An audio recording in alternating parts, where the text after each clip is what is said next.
Hey, I'm Alden, and today I wanted to talk about what do you do if your twin flame blocks you? Oh my god, you're gonna die. Just kidding. I hope not.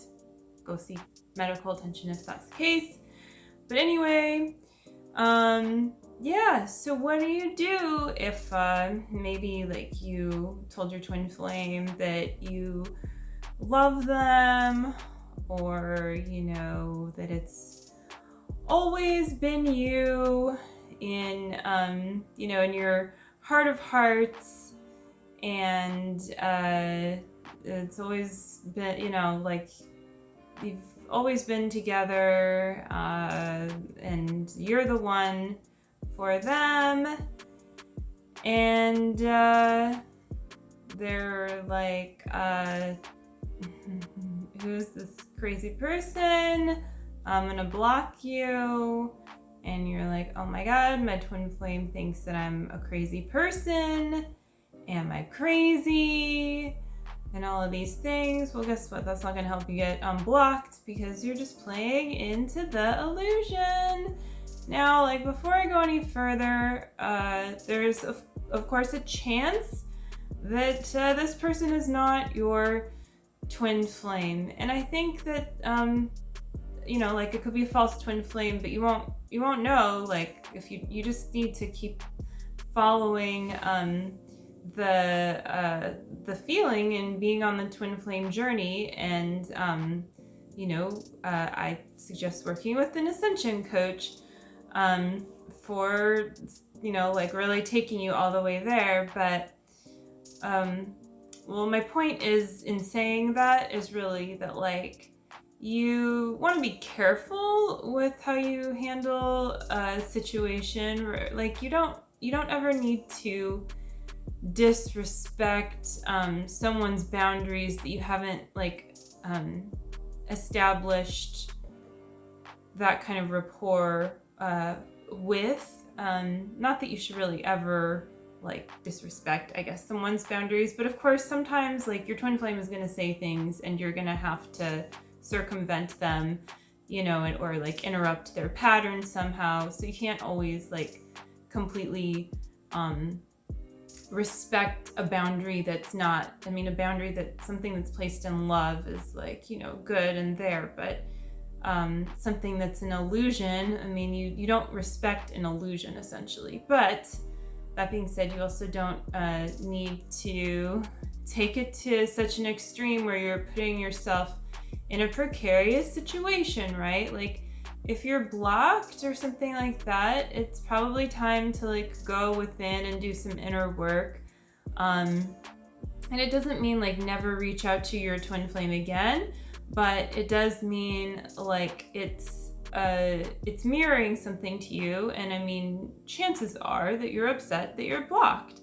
If you're not upset, I invite you to look deeper, if that's true, or if you're just numbed out to something. And if you're not upset, is this person really your twin flame? Or, were you just kind of seeing if they were? I don't know. One sign, of course, is that if you're just doing something that's pretty normal or pretty nice, and your twin flame, or who you suspect to be your twin flame, overreacts, if you were just to kind of look at things, I guess, from a bird's eye perspective, and be like, okay, I did this, just assuming this person is this person in my reality, kind of a friend, maybe a lover, whatever they may be. Should me have doing this really evoked this kind of response, or was their response kind of extreme, really extreme, extremely extreme? And if it's, in the kind of extreme to really extremely extreme category, then yeah, well, why? Unless you're mistaken about your own, how you're coming off, then there's a good chance that this person is, yes, your twin flame, and yes, mirroring something to you, because they're triggered, right? So it's like if you get triggered by someone, there's usually oftentimes you might be triggered, for instance, by a family member or a boss, or someone that you have a relationship with. You're more likely to be triggered by. I mean, you can definitely be really triggered by someone swerving past you and getting right in front of you when you're driving, but that's kind of a different sort of trigger, and that's also more of a fight or flight response too. So that's something to look at. Did you somehow trigger your twin flame's fight or flight response? Because if so, why? Hopefully not, and vice versa. But so assuming that's not the case, so why would this person get so upset? And it could just be maybe it is a false twin flame, and maybe they're just this girl or this guy keeps on hanging out in my space, and I don't like it anymore, so I'm just gonna say something and put a stop to it. So, how is this person putting a stop or putting a boundary? Does the way that they're putting a boundary on it, is it socially acceptable for however socially acceptable, you were doing something? So it's important to I think look at all of these things, and you can look at things logically. Is this more of a kind of an impulse that this person just had because of what you did or what you said, or is there something else going on here? So if there's that kind of that mirroring effect that goes sometimes almost beyond logic or whatever, because that's the place you find yourself in. It's it's not really logical that I just said, this, or I gave this to this person and it resulted in this response. Feels very extreme to me. Well, then, so then there's something there. And it also can mean that, there could be passion there, but you don't, the passion is clearly not in a peaceful place. It's in more of a volatile place, if that's where they're at. So you don't go into the passion and present that to your twin flame and say hey, you're actually feeling really passionate about me right now. I mean, that it could work, but I don't recommend it. I recommend again doing your inner work. And when I say it could work, I guess what I mean is sometimes you have divine guidance to love your twin flame in a certain way, but it has to come from a place of love and peace, essentially. And so you can't use what I'm saying as an excuse to show up somewhere and try to I don't know, talk to your twin flame or confess your undying love to them, if that doesn't feel good, if it doesn't feel peaceful. If you're trying to get something from your twin flame, you have to love yourself first. If you're trying to kind of do step 3 before you did step 1, and the step 1 is loving yourself, and finding the peace, and then you're just trying to be with them and love them, and you haven't loved yourself, how would you even do that, right? It's the same thing with the mom or the dad and the airplane, how you have to oxygenate yourself before you can oxygenate your child or someone else around you, because otherwise you might die or pass out in the process, which is not good, So your twin flame is essentially saying to you, hey, no, don't die. You need to love yourself here. You need to love, you need to thrive. You need to feel good in this place. And I can't do that for you. your twin flame is not going to be able to provide that to you in like a sustainable way, right? Like it's not a soulmate relationship where you can kind of get something from someone, but then you're also on the flip side either taking from yourself or letting them take from you in a different way. There's something that's off balance if you're just getting something in a way that doesn't truly like fortify your soul. And so your twin flame is always gonna be there to fortify you, but you have to humble yourself and accept that that's the truth, instead of being like feeding the upset that you're blocked. And it's fine to be optimistic and to realize that, hey, like this can change at any time, right? Like you're not in charge, God's in charge, and there is like divine order to things. So it's safe to also accept that and to surrender to that. Like you have to you have to surrender. You have to just do you, right? Like your twin flame can't like do you for you. They have to do them. And they are you. So in them doing themselves and inviting you to do yourself, to be you, they actually are helping build the same union that you're helping build, which is your union together. And so you don't need to try to look beyond that or try to again like jump ahead. You can fully realize and recognize where you're at and just like be okay with that. And sometimes I think it can be frustrating because you might like see someone else who especially if you're and if you're not, I highly recommend being around other people who are on their twin flame journey. And it's really supportive, and so there's links below for that too. But anyway,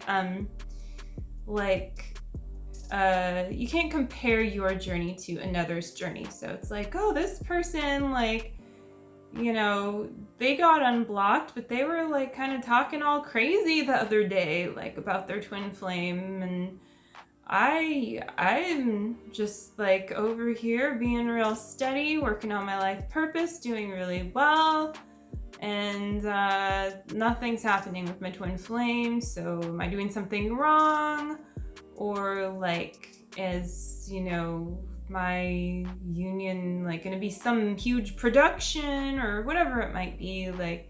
It's just if something's not in your awareness and it's not for you to know, it might be that you're trying to focus on something when you actually have other things that you're actually being directed to focus on, and you're not fully focusing on them. So again, the divine is inviting you to focus more deeply on your life and of loving these parts of the whole of your life, and so that you can cultivate greatness, and you can really be a creative being with source. And so if you're blocked, you're gonna want to do the mirror exercise, of course, and it's laid out in Twin Flames, Finding Your Ultimate Lover, in chapter 5. I think I said chapter 4 the other day, maybe in another video or something, but so I just need to mirror that. It's okay to make mistakes, love myself there.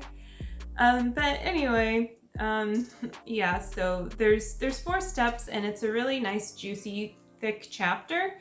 And then it's also very summarized and succinct at the same time in part of it. So I'll just read the summarized part to you. It's step 1, describe in one concise sentence the upset you are experiencing. And then step 2, write down all over again, but switch all the nouns to pronouns to point to yourself. So we can do this together real quick. So let's say the upset is, I'm upset because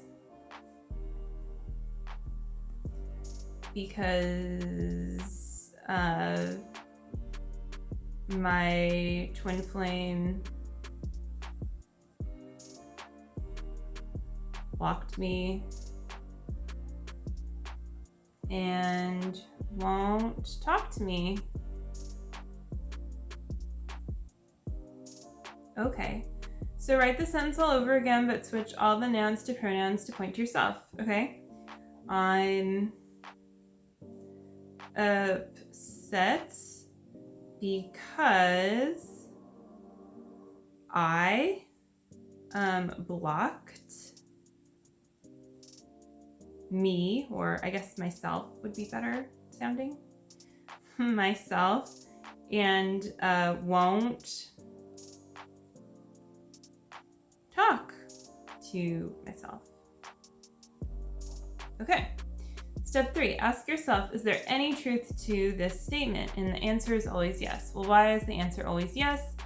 Because your reality is always reflecting something. So if you feel like, oh, well, maybe that's not completely true, I don't want to have to take responsibility for this part of my reality, so I'm going to pretend like that's not true for this piece over here. Yeah, it's true. It's okay to accept that, and it's that you are creating your reality. Maybe you don't always understand why or the how. Everything. You're not seeing everything that God is seeing. So your job is just to take the step in front of you, right? And the step in front of you, in this case, in the mirror exercise, is to ask yourself, is there any truth to this statement, and to find that part of yourself. So I'm upset because I'm blocked because I blocked myself and won't talk to myself. So maybe there is a part of you that really loves to do something or express themselves in a certain way, and you thought you were supposed to act or do things in another way, and so you were choosing that instead without realizing it, and you see that part of yourself that feels really sad because of that choice you've been making. And so you can ask this part of yourself, what do you need to feel loved right now? And maybe this part of you says, I just need love, and I just need to be recognized for being really creative and valuable. And so you can give that love and that recognition, fully to this part of yourself without holding anything back, because it's like the same way that you would give love to a child. Like if you have your own child or a nephew or a niece or anyone, you're that child. So you give love to yourself completely. You don't hold anything back. You love this part of yourself and devote, the moments that you're spending doing this to completely loving yourself here. So yeah, step 4 is speak to this part of yourself causing the upset and love that is causing the upset, and love yourself until you experience peace, relief, and completion within. So yeah, then you're just going to make sure, this part of you, so they needed to feel recognized and valued and loved.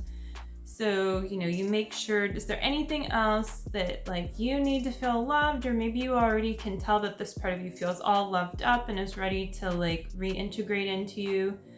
Or maybe they do need, they're yeah, I really need to feel stability here. I can trust you to keep valuing me forever.